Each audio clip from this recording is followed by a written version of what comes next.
देख रहे हैं तुलजापुरनामा न्यूज।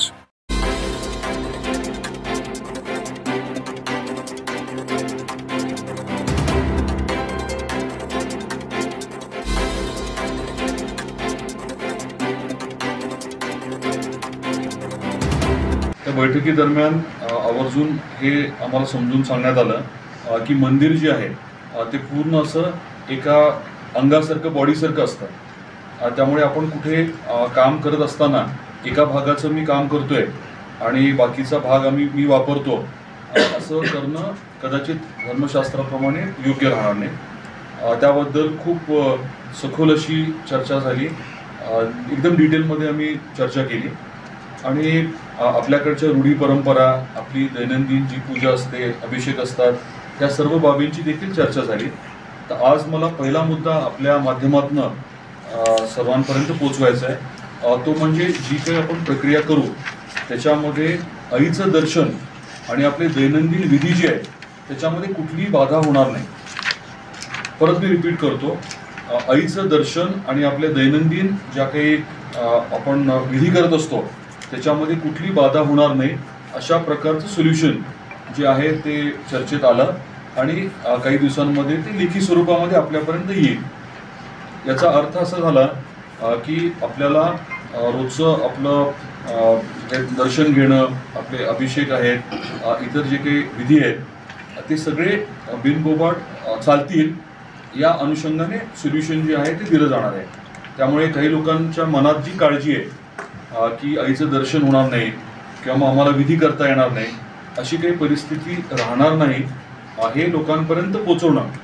कारण काही जणांचं त्याबद्दल स्वाभाविक गोष्ट आहे की आईचं दर्शन घेता नाही येणार कसं, हा मुद्दा नक्कीच काही जणांच्या लोकांच्या मनामध्ये आहे। त्याबद्दल बरेच जण बऱ्याच संख्येने माझ्याशी बोलत आहेत।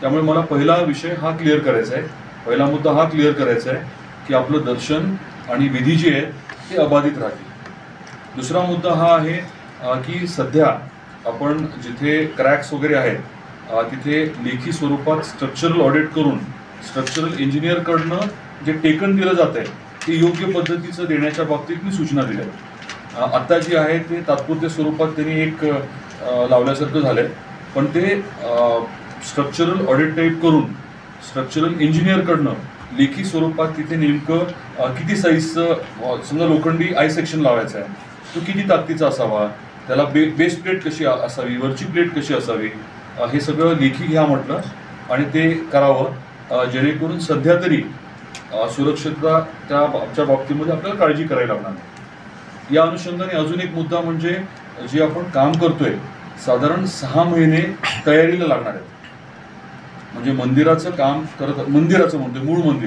मंदिराचं काम करताना साधारण 6 महिने तयारीला लागणार आहे। आपण काही कॉलम्स वगैरे करणार आहोत, खांब करणार आहोत, ते बनवून घ्यायला वगैरे वेळ लागणार आहे।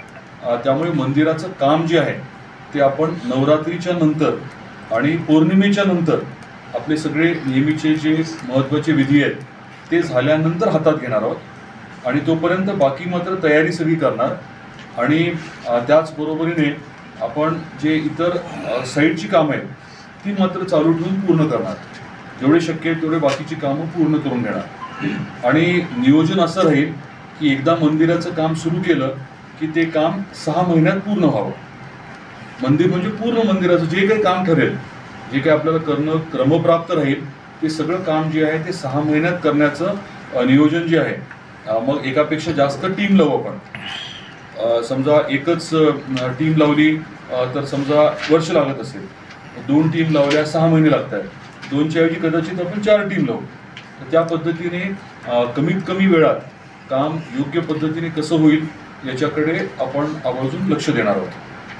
तर हा मुद्दा पहिला मला आपल्याला सांगायचा होता। आणि दुसरा मुद्दा जो आहे तो चर्चेत आला तो असा आहे की शिखराचं जे सोन्याच्या बाबतीत आपण बोललो तर महास्वामीजींचं मत असं होतं की शिखर हे जे काही देवीचं एक स्वरूपच आहे, मंदिरातली मूर्ती आणि पूर्ण मंदिर हे स्वरूप आहे। त्यामुळे तुम्ही ते जेवढं जे काही सुवर्ण किंवा इतर ह्याने जेवढं जास्त कराल तेवढं त्याचं वैभव भव्यता जी आहे ती स्वाभाविकपणे जास्त राहणार आहे। तर टेक्निकली जेवढं जास्तीत जास्त शिखर सोन्याचं करणं शक्य आहे टेक्निकल तांत्रिकदृष्ट्या तेवढं करण्याचं आपलं नियोजन राहील. हा दुसरा मुद्दा आपल्यापर्यंत मला पोचवायचा होता. या सर्व बाबी ज्या आहेत त्या करत असताना भाविक आपले जे भक्तगण आहेत हे केंद्रस्थानी राहणार आहेत. प्राधान्य जे आहे ते भक्त आणि आईचं दर्शन याला आहे आणि त्याच्या बरोबरीने मग स्वाभाविकच आपले पुजारी, आपले व्यापारी, आपले इतर जे नागरिक आहेत त्यांची जी काही अपेक्षा आहे, त्यांचं जे काही म्हणणं आहे ते आपण अंतर्भूत करतोय.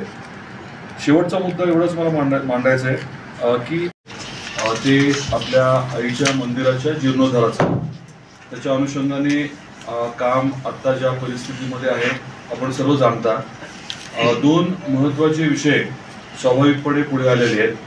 एक म्हणजे शिखराच्या बाबतीतलं, ज्याच्या बाबतीमध्ये आज सकाळी आदरणीय शेलार साहेबांनी स्पष्टपणे सांगितलं की जसं संभाजीराजेंची इच्छा होती त्या अनुषंगाने आपण ASIचं सुद्धा ओपिनियन पुढच्या 15 दिवसामध्ये घेऊ आणि फायनल कॉल जो आहे तो त्याच्यानंतर घेऊ. दुसरी त्याच्यातली बाजू अशी आहे की मंदिराचा काही भाग जो आहे, खास करून आपला जो समोरचा मंडप आहे, भवानी शंकर मंदिराच्या समोरचा जो मंडप आहे, आपण सर्वांनी बघितलंय की त्यातले बरेचसे खांब जे आहेत ते थोडेसे तिरके झालेले आहेत, काही ठिकाणी क्रॅक झाले आहेत. त्यामुळे तो मंडप पूर्ण उतरवण्याच्या बाबतीतला विचार जो आहे तो आपण ऑलरेडी केला होता गरजेचं असल्यामुळे. आणि जे आता 55-60 कोटीची कामं आपण करतोय त्याच्यामध्ये तो मंडप पूर्ण उतरवून तो परत उभा करण्याच्या बाबतीतलं ठरलेलंच होतं आणि त्याप्रमाणे आपण काम जे आहे ते टप्प्याटप्प्याने करतोय देखील. आता ही सर्व बाब लक्षात आल्यानंतर आपण हे ठरवलं होतं की काम करत असताना धर्मशास्त्र जो आहे, जे आहे धर्माच्या अनुषंगाने रूढी परंपरा काय आहेत आणि त्या बाबतीमध्ये नेमकं कशा पद्धतीने आपण पुढे जाणं योग्य आहे हे समजून घेणं गरजेचं होतं. तर याच्यामध्ये तज्ज्ञ आपल्या भागामध्ये योग्य व्यक्ती कोण असणार या बाबतीत देखील आपण विचार केला आणि सर्वांशी चर्चा केल्यानंतर असं ठरलं की आपले जगद्गुरू शंकराचार्य जे शृंगेरी शारदा पीठचे आहेत ते सगळ्यात योग्य राहतील. कारण आपले दक्षिण भारतातले सगळे जे मंदिर आहे त्यांचं साधारण त्या पीठाशी संलग्नता आहे. म्हणजे आपण शृंगेरी मठ, जे शारदा पीठ जे आहे शृंगेरी मठ, तिथे मार्गदर्शन घ्यावं असं साधारण आपलं ठरलं होतं. त्या अनुषंगाने मी विनंती केली होती तिथल्या अधिकाऱ्यांनी महास्वामीजींबरोबर चर्चा करून तिथले जे मुख्य पुजारी आहेत, मुख्य पुजारींना आपल्या इकडे तुळजापूरला पाठवलं होतं. येऊन त्यांनी आईचं मंदिर पूर्ण बघितलं. तिथनं आपण त्यांना ड्रॉइंग्स दिले आणि ते सगळे घेऊन महास्वामीजींबरोबर त्यांची चर्चा झाली आणि मग असं ठरलं की आपल्या काही लोकांनी महास्वामीजींबरोबर प्रत्यक्ष चर्चा करणं गरजेचं आहे, भेटून त्यांचं मत जे आहे ते जाणून घेणं. आणि मग त्या अनुषंगाने आपले तुकोजी बाबा, ॲडिशनल कलेक्टर अहिरराव, तहसीलदार गोळंगे आणि मी स्वतः देखील गेलो होतो. तिथे जाऊन आम्ही सर्व नकाशे वगैरे नेले होते आणि पूर्ण परिस्थिती जी आहे ती परत एकदा समजून सांगितली आणि त्याच्या अनुषंगाने काही मुद्दे जे आहेत ते पुढे आले. महास्वामीजी स्वतः या बाबतीमध्ये पूर्ण अभ्यास करून व्यवस्थित धर्मशास्त्रातले दाखले देऊन पुढच्या काही दिवसांमध्ये आपल्याला लेखी अहवाल देणार आहेत की जेणेकरून आपण पुढचं काम जे आहे ते योग्य पद्धतीने धर्माच्या अनुषंगाने योग्य पद्धतीने आपण करू. या बाबतीत त्यांचा व्यवस्थित अहवाल आल्यानंतर पुढच्या काही गोष्टी ज्या आहेत त्या ठरणार आहेत. पण आजची प्रेस आहे ती 2 कारणांसाठी आहे. एक म्हणजे आता मी आपल्याला एक कॉपी देतो, त्याचा अंतर्भाव करतोय. त्यामुळे माझी परत एकदा आपल्या माध्यमातून विनंती आहे की जर कोणाच्या काही सूचना असतील व्हॅलिड, पॉझिटिव्ह, तर त्यांनी कृपया ते लेखी स्वरूपात द्याव्या.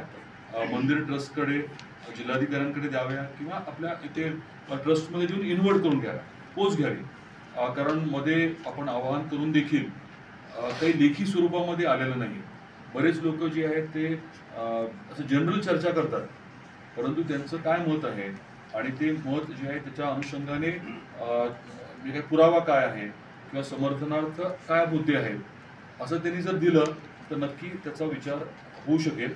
तर विनंती माझी एवढीच आहे की ज्यांना या बाबतीतला अभ्यास आहे किंवा ज्यांना काही मत त्यांचं व्यक्त करायचं आहे त्यांनी लेखी स्वरूपामध्ये व्यवस्थित देऊन त्याची पोच घ्यावी, म्हणजे त्याची योग्य ती दखल जिल्हाधिकाऱ्यांच्या माध्यमातून आपल्या ट्रस्टच्या माध्यमातून घेतली जाईल, दखल घेतली जाईल.